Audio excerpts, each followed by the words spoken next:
ମୁଁ ପ୍ରଦୀପ କୁମାର ଦାସ ଆମର all Odisha 100 ambulance କର୍ମଚାରୀ ମହାସଂଘର କୋଷାଧ୍ୟକ୍ଷ ଏବଂ ଭାଇସ୍ ଚେୟାରମ୍ୟାନ୍ ଭାବରେ କାମ କରୁଛି। ନାଇଁ ଦେଖନ୍ତୁ ଆମେ ବିଗତ ଦିନରୁ ପ୍ରାୟ ବର୍ଷ ହେଲାଣି ସରକାରଙ୍କ ପାଖରେ ପୂର୍ବତନ ମୁଖ୍ୟମନ୍ତ୍ରୀ ବିଜୟ ଦେବ ଥିଲେ ତାଙ୍କ ପାଖରେ ଏବଂ ଏବେକାର ସରକାରଙ୍କ ପାଖରେ ଆମେ ଦାବି ଜଣାଇ ଆସୁଛୁ ଯେ ଆମେ 12 ଘଣ୍ଟା କାମ କରୁଛୁ, ଏହା ଏକ ବେନିୟମ।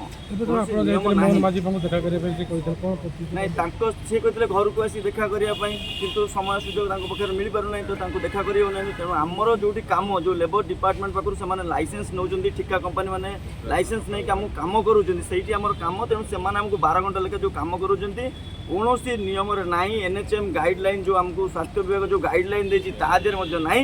କିନ୍ତୁ ଆମକୁ ଲାଗୁଛି ଯେ ମଧୁଚନ୍ଦ୍ରିକା ସାଜିଛନ୍ତି ଲେବର କମିଶନରଙ୍କ ପାଖରୁ ଆଣିକି ଲେବର ଡିପାର୍ଟମେଣ୍ଟ ଏବଂ ଯେଉଁ ଠିକା କମ୍ପାନୀ ଅଛି ତାଙ୍କ ଭିତରେ ବୋଧେ କିଛି ଚାଲିଛି, ପ୍ରେମାଳାପ ଚାଲିଛି, ଯେଉଁଥିପାଇଁ ଆମେ ଆଜି ପର୍ଯ୍ୟନ୍ତ 12 ଘଣ୍ଟା ଲେଖା କାମ କରୁଛୁ। ଆଉ ଆଜିର ଏଇ 108 ପିଲାମାନଙ୍କର ଯେଉଁ ଭାବ ଆସିଛି ସେ ଭାବରେ ସେ ନିଶ୍ଚିତ ଭାବରେ ଜଳି ପୋଡ଼ି ପାଉଁଶ ହୋଇଯିବ ଆଗାମୀ ଦିନରେ। ଯଦି ସେମାନେ ଆମର ଏଇ ସର୍ତ୍ତଟାକୁ ମାନନ୍ତି ନାହିଁ ତ ଆଗାମୀ ଦିନରେ ଆମେ এইটা ফিল্ম দেখুন, এটা জস্ট ট্রেলর তাଙ୍କୁ ଦେଖାଯାଇଛି। ଆଗାମୀ ଦିନରେ ଫିଲ୍ମ ବାକି ଅଛି। ତେଣୁ ଫିଲ୍ମ ଯେତେବେଳେ ବାକି ହେବ ଆପଣ ଜାଣିନାହାନ୍ତି ସାରା ଭାରତ ବର୍ଷରେ ବୋଧେ ଓଡ଼ିଶାରେ 108 ଆମ୍ବୁଲାନ୍ସ ସେବା ବେଷ୍ଟ ସେବା ଚାଲିଛି। ତେଣୁ ସେ ସେବା ଯେଉଁଦିନ ବନ୍ଦ ହେଇଯିବ ବୋଧେ ଓଡ଼ିଶାର ସବୁ ଲୋକ ବୋଧେ ମୃତ୍ୟୁମୁଖକୁ ଚାଲିଯିବେ। ତେଣୁ ସେ ସେବାକୁ ଆମେ ବନ୍ଦ କରିବାକୁ ଚାହୁଁନୁ। ତେଣୁ ତା ପୂର୍ବରୁ ଆମର ଭରସା ଅଛି, କମିଶନ ସାର୍ ଆମକୁ 3 ଦିନ ସମୟ ଦେଇଛନ୍ତି, ସେ ସମୟ ଭିତରେ ସେ ପୂରଣ କରିବେ ବୋଲି ଆମେ ଆଶା ଆକାଂକ୍ଷା ରଖୁଛୁ। ଜୟ ଜଗନ୍ନାଥ, ଜୟ ଜଗନ୍ନାଥ, ଜୟ ଜଗନ୍ନାଥ।